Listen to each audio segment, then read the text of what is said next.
ہی ہوا، جیسا کہ روایتوں میں آتا ہے۔ اسی طرح سے حضرت نوح علیہ الصلوۃ والسلام سب سے پہلے پیغمبر علیہ الصلوۃ والسلام مانے جاتے ہیں، سب سے پہلے اللہ کے رسول اور نبی ہیں، اور وہ آئے تو اس وقت میں ان کے ہاں شرک موجود تھا، اور شرک سے روکنے کے لیے لوگوں کو جو شرک واقع تھا، جیسا کہ وقالوا لا تذرن آلہتکم ولا تذرن ودا ولا سواعا ولا یغوث ویعوق ونسرا، 5 نیک لوگوں کا ذکر قرآن میں موجود ہے، جو اس وقت میں انہوں نے تصویریں بنائی تھی، مجسمے بنائے تھے، اور اس سے وہ وسیلہ لیا کرتے تھے اولیاء اللہ بنا کر، ان کو اپنی عبادتوں میں، اپنے زندگی میں وہ نیک سارے لوگوں کو اس طرح سے وسیلہ بنا کر انہوں نے شرک کی ابتدا وہیں سے ہوئی۔ تو اس شرک کی ابتدا تمام انبیاء علیہ الصلوۃ والسلام اپنی اپنی قوم کو شرک سے روکنے کے لیے آئے تھے، اور اس کا شرک کا مین سبب ہے تصویر کشی، فوٹوگرافی، یا کہ مجسمہ کشی، آرٹسٹ کا جو کام ہے۔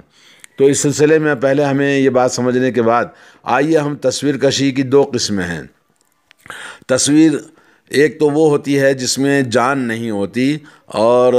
غیر جاندار چیزیں جیسے آسمان ہے، پہاڑ ہیں، یا وادی ہے، یا درخت ہیں، یا جنگلات ہیں، یا کوئی بھی اس طرح کی چیز جس کے اندر کوئی جان نہیں ہوتی ہے، تو اس میں اگر کوئی آدمی ہاتھ سے بناتا ہے، آرٹسٹ کرتا ہے، یا آلے سے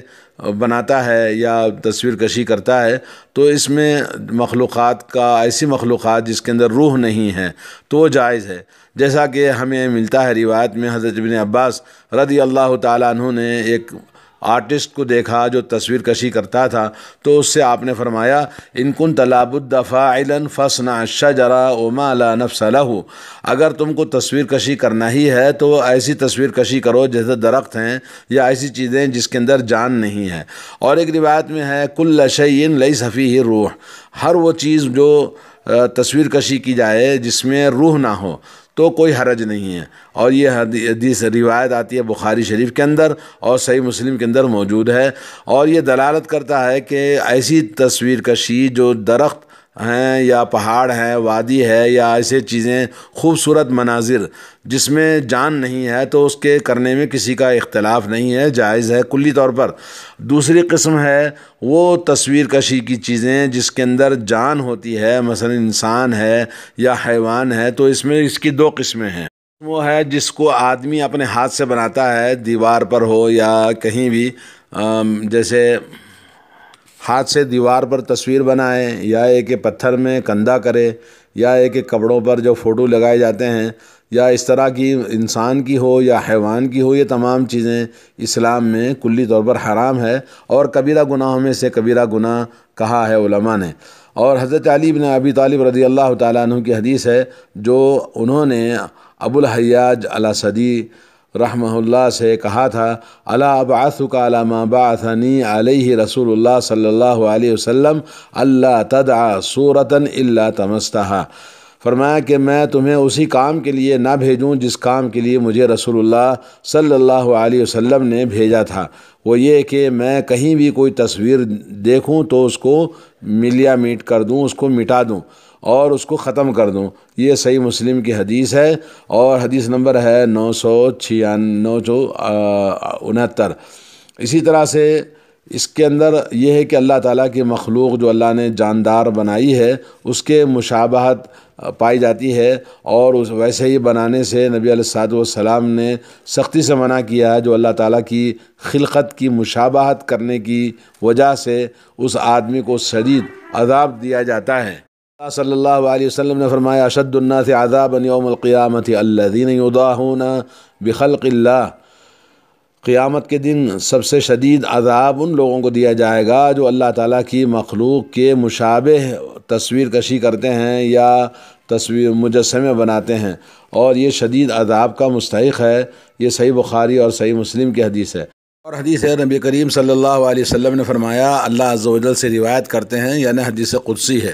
ومن اظلم ممن ذهب يخلق كخلقي فيخلق ذره او لا يخلق شعيرا، اللہ تعالیٰ فرماتا ہے کہ اس آدمی سے بڑا ظالم کون ہو سکتا ہے جو میں نے اپنی مخلوق بنائی ویسی ہی مخلوق بنانے کی کوشش کرتا ہے۔ ایک دانہ بنا کے دکھا دیتا، یا کوئی جو کا دانہ پیدا کر کے دکھا دیتا تاکہ اس کے اندر طاقت ہے، معلوم ہو جائے۔ تو یہ حدیث صحیح بخاری صحیح مسلم کے اندر ہے، یعنی دنیا میں اس سے بڑا ظالم کون ہو سکتا ہے جو اللہ رب العالمین کی مخلوق کے مشابہ، خالق کی مشابہت اختیار کرتے ہوئے ویسے ہی چیز بنائے، یعنی تصویر کشی کرے، آرٹسٹ کرے، چاہے وہ ہاتھ سے ہو یا دیوار میں ہو یا پتھر میں ہو یا کسی بھی طرح سے بنائے، تو یہ بہت بڑا ظلم ہے۔ اور اللہ رب العالمین پر یہ زیادتی کرنے کا مسئلہ ہے کہ آدمی اپنے آپ پر ظلم کرتا ہے کہ اس طرح سے تصویر بنا کر اپنے آپ کو بڑا ہلاک کرتا ہے۔ تصویر کشی کی دوسری قسم جو ہے وہ فوٹوگرافی ہے، جو کیمرے کے ذریعے لیا جاتا ہے۔ اس کے کئی حالات ہوتے ہیں۔ پہلی بات یہ ہے کہ اگر آدمی کو ضرورت ہو، جیسا کہ کسی کی آئیڈینٹی بنانا ہے یا پاسپورٹ بنانا ہے یا گاڑی کا لائسنس بنانا ہے یا کسی مجرم کی فوٹو عام نشر کرنا ہے، تو یہ ضرورت کے لیے ہے، تو یہ چیز جائز ہے، حلال ہے۔ اور دوسری قسم وہ ہے جو انسان کو معصیت اور برائی کی طرف لے کے جاتے ہیں، اور اس میں تصویر کشی جیسے ننگی عورتیں ہیں یا ایک خوبصورت عورتیں ہیں یا اس طرح کی خوبصورت عریانیت اور فحاشی اور بے حیائی کے لیے کی جاتی ہیں، تو کلی طور پر یہ حرام ہے۔ اس میں کسی کے لیے اجازت نہیں ہے کہ کسی بے حیا اور ننگی اور فحاشی کے لیے جو عورتوں کی تصویریں لی جاتی ہیں وہ سب حرام ہیں۔ اور تیسری قسم وہ ہے جو کسی مصلحت کی ضرورت نہیں ہے، وہاں پر کوئی حاجت نہیں ہے، بلا کسی ضرورت کے بعض لوگ جیسا کہ اس کو البم کے لیے لوگ بناتے ہیں، تو بعض علماء نے اس کو حرام قرار دیا ہے احتیاط کے طور پر کہ اس میں بعد میں چل کے کوئی آدمی اس کے اندر شرک وغیرہ غلو نہ پیدا ہو۔ اور بعض علماء نے اس کو یعنی تساہل سے کام لیا ہے، بولے مشکل نہیں ہے، کیونکہ عام طور پر اس طرح کی جو غیر ضروری اور بغیر کسی مصلحت کے فوٹو لی جاتی ہیں تو بعد میں وہ آہستہ آہستہ ڈیلیٹ ہو جاتی ہیں، تو اس میں علماء نے کچھ تساہل سے کام لیا ہے، یعنی خاموشی اختیار کر لی ہے۔ تو معلوم یہ ہوا کہ تصویر کشی کا جو حکم ہے، دو قسم کی تصویر کشی، ایک تو روح والی ہیں جیسے انسان، حیوان وغیرہ ہیں، تو یہ اس کے اندر جو آدمی ہاتھ سے بناتا ہے وہ کلی طور پر حرام ہے، اور جو آدمی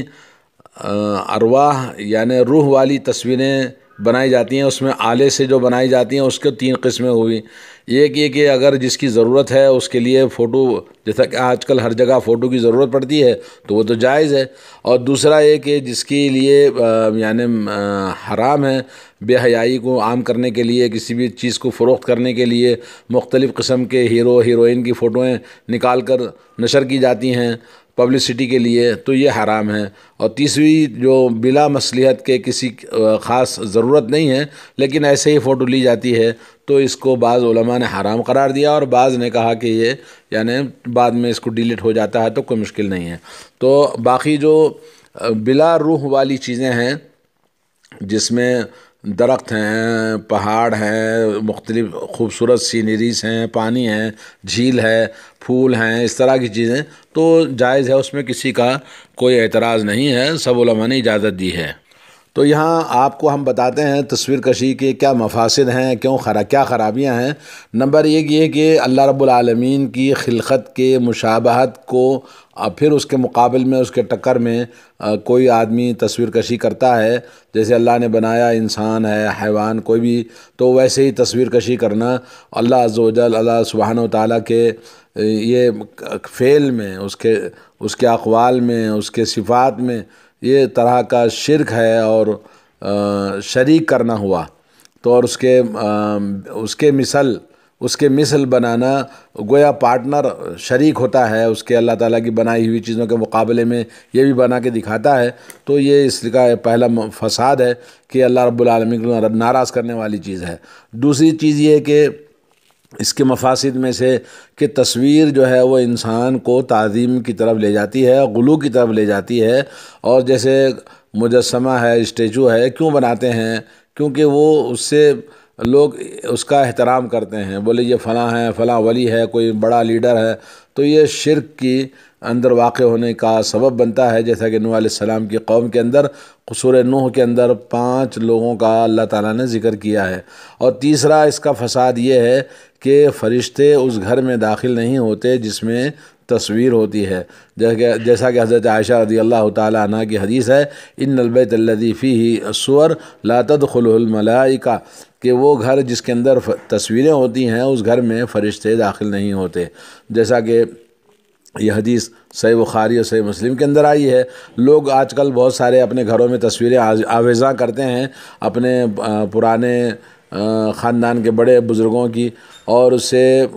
معلوم ہونا چاہیے کہ تصویریں آویزاں کرنے سے، تصویریں گھر کے اندر ہونے سے رحمت کے فرشتے نہیں آتے ہیں۔ اور نمبر 4 اس کا فساد یہ ہے کہ تصویر کشی کرنے والے آرٹسٹ ہیں، فوٹوگرافر ہیں، ان کو قیامت کے دن عذاب دیا جائے گا۔ جو روح والی تصویر کشی کرتے ہیں یا آرٹسٹ کرتے ہیں یا فوٹوگرافی کرتے ہیں، تو ان کو قیامت کے دن اللہ عز و جل کی مخلوق کے مشابہ اپنی نئی ایک مخلوق کو بنانے کی وجہ سے ان کو عذاب دیا جائے گا۔ اور جیسا کہ حدیث میں آتا ہے، ان اصحاب هذه الصور يعذبون یوم القیامہ، قیامت کے دن اللہ تعالیٰ انہیں عذاب دے گا ان کی تصویر کشی کی وجہ سے، اور ان سے کہا جائے گا وَيُقَالُ لَهُمْ، اور ان کو کہا جائے گا احیوا ما خلقتم، اور زندہ کرو اس کو جو تم نے اپنے ہاتھ سے پیدا کیا ہے۔ اور رسول اللہ صلی اللہ علیہ وسلم نے فرمایا کل مصور فی النار، ہر تصویر کشی کرنے والا، وہ چاہے وہ آرٹسٹ ہو پتھر میں یا دیوار میں یا کاغذ میں، وہ سب جہنم میں ہوں گے۔ یجعل له بكل صورة صورها نفس يعذب بها فی جہنم، ہر وہ تصویر کشی جو اس نے بنائی ہے، چاہے وہ کوئی بھی قسم کی روح والی تصویریں بنائی ہیں، تو ہر تصویر کے بدلے میں اس کی ہم شکل جہنم میں بنایا جائے گا اور اس سے اس کو عذاب دیا جائے گا۔ اور یہ کتنا بڑا سخت عذاب ہوگا جو اپنے ہاتھ سے بنائی ہوئی تصویریں، چاہے وہ حیوان ہو چاہے وہ انسان ہو، تو اس سے اس کو عذاب دیا جائے گا۔ یہ صحیح مسلم کی حدیث ہے۔ تو ہمیں چاہیے کہ اپنے گھروں میں، اور یا جو لوگ آرٹسٹ ہاتھوں سے تصویریں بنانے میں اپنے آپ کو ایک فن سمجھتے ہیں، لیکن ان کو اللہ تعالیٰ سے ڈرنا چاہیے۔ خاص طور پر ذی ارواح کی تصویریں بنانا بالکل سخت گناہ اور گناہ کبیرہ اور عذاب کا سبب ہے۔ اور ذات ارواح جو تصویریں ہیں جن کی فوٹوگرافی کرنا، اس میں پہلی بات تو یہ ہے کہ جو جاندار تصویروں کی فوٹوگرافی کر کے جو اس کا البم بناتے ہیں، یہ حرام ہے۔ اور اس میں البتہ ایک شکل یہ ہے کہ اگر کوئی جاندار تصویر فوٹوگرافی کرنے کے بعد میں اس کی سر کاٹ دیا جائے، یا جیسے بچوں کے کھلونے وغیرہ ہوتے ہیں تو اس میں سر کاٹ دیا جائے، تو پھر وہ تصویر کا حکم نہیں رہتا، ایک عام سی لکڑی جیسا حکم ہوتا ہے، جیسا کہ رسول اللہ صلی اللہ علیہ وسلم سے حضرت جبریل علیہ السلام نے فرمایا فمر براس التمثال الذی فی البیت، اس گھر میں جس میں وہ مجسمہ تھا، تو حضرت جبریل نے کہا کہ اس کا سر کاٹ دو، تو پھر وہ درخت کے مانند ہو جائے گا، اس میں کوئی گناہ نہیں ہوگا۔ فَيُقْطَعُ فَيَصِيرُ كَهَيْئَةِ الشَّجَرَةِ، تو پھر وہ درخت کے مانند بن جائے گا۔ یہ سنن ابو داؤد میں، ترمذی میں اور مسند احمد کے اندر یہ حدیث آئی ہے۔ اور باقی رہا بچوں کے کھلونے ہیں، تو اس سلسلے میں حضرت عائشہ رضی اللہ تعالی عنہ کہتی ہیں کہ میں لڑکیوں کے ساتھ میں کھلونے کے ساتھ کھلونے لے کر کھیلا کرتی تھی نبی علیہ الصلوۃ والسلام کے پاس، اور میرے لیے بہت ساری سہیلیاں تھیں جن کے ساتھ میں کھیلا کرتی تھی۔ تو رسول اللہ صلی اللہ علیہ وسلم جب داخل ہوتے تو چپکے سے پیچھے سے نکل جاتے اور دوسری لڑکیوں سے کہتے جاؤ اس کے ساتھ کھیلو، یعنی حضرت عائشہ کے ساتھ جا کے کھیلنے کے لیے بھیج دیتے، اور وہ لڑکیاں میرے ساتھ کھیلا کرتی تھی۔ اور یہ حدیث صحیح بخاری صحیح مسلم کے اندر آئی ہے۔ تو اس طرح سے لڑکیاں ایسے کھلونے جس کے اندر تصویر نہیں ہے، کھلونے کے سر نہیں ہے، سر نکال کے باقی اس کو کھیل سکتے ہیں۔ اور باقی رہا ایسے کھلونے جس کے اندر تصویر نہیں ہے، یعنی روح والے نہیں ہیں، تو غیر مجسم ہیں، تو ان کی اقسام ہیں۔ وہ یہ کہ جیسے بعض تصویریں جو دیوار پر لٹکائی جاتی ہیں تو یہ بالکل حرام ہے، غلو ہے مخلوق میں۔ اور جیسے بعض لوگ کعبۃ اللہ کی تصویریں بناتے ہیں، تصویر بنا کر پھر اس کو، اب ایک آدمی نے سوال کیا کہ بھئی اس کو کھندلنا کیسے ہوا، اس کا روندنا پیر سے، تو اس کے اندر کیا کوئی حرام ہے؟ تو یہ سب تعظیم پیدا ہوتی ہے۔ جب کسی کے باپ کی تصویر ہے، جیسے بہت سارے لیڈر ہیں، اگر وہ لیڈر ان کی بات نہیں مانتے تو ان کا اسٹیچو بنا کر، ان کا مجسمہ بنا کر یا ان کی تصویر بنا کر تھوکتے ہیں، چپل سے مارتے ہیں اور ان کو رونتے ہیں، جلاتے ہیں تاکہ ان کو ذلیل کریں۔ تو یہ تصویر جو ہے دلوں سے جوڑنے والی ایک ایسی غلو والی چیز ہے جو انسان کو ایموشنل بناتی ہے۔ تو اس میں آدمی کو چاہیے کہ ایسی تصویریں نہ بنائیں۔ البتہ ہے کہ جو غیر ذی روح ہیں، جیسے تکیے کے اندر ڈیزائن ہے، پھول ہیں، پردہ ہے، لباس ہے، مختلف قسم کی چیزیں ہیں، تو اس میں جمہور علماء، صحابہ، تابعین وغیرہ نے اس کو اجازت دی ہے۔ اور ایک حدیث بھی آتی ہے حضرت ابو ہریرہ رضی اللہ تعالیٰ عنہ سے کہ نبی کریم صلی اللہ علیہ وسلم نے اجازت دی ہے کہ وہ تصویریں جو غیر ذی روح ہیں ان کو کپڑے پر یا تکیے پر یا بستر پر ہوں، جس کو روندا جائے، کھندلا جائے تو کوئی اس کا فرق نہیں پڑتا ہے، اجازت دی ہے نبی علیہ الصلوۃ والسلام نے۔ اور آخری بات یہ ہے کہ آج جو ہمارے ہاں مشکل لوگوں کے بیچ میں ایک عام مصیبت بنی ہوئی ہے، وہ یہ ہے کہ فوٹو نوٹ کے اوپر بھی ہے، سکوں پر بھی ہوتی ہے، اور اسی طرح سے بہت سارے ایڈنٹی جیب میں رہتی ہے۔ تو یہ ایک مشکل ہے جس سے ہم بچ نہیں سکتے، اس میں کوئی حرج نہیں ہے، لیکن یہ کہ آدمی کو بہرحال اس معاملے میں اللہ تعالیٰ سے ڈرنا چاہیے۔ اور تصویر کشی کا معاملہ بڑا شدید ہے۔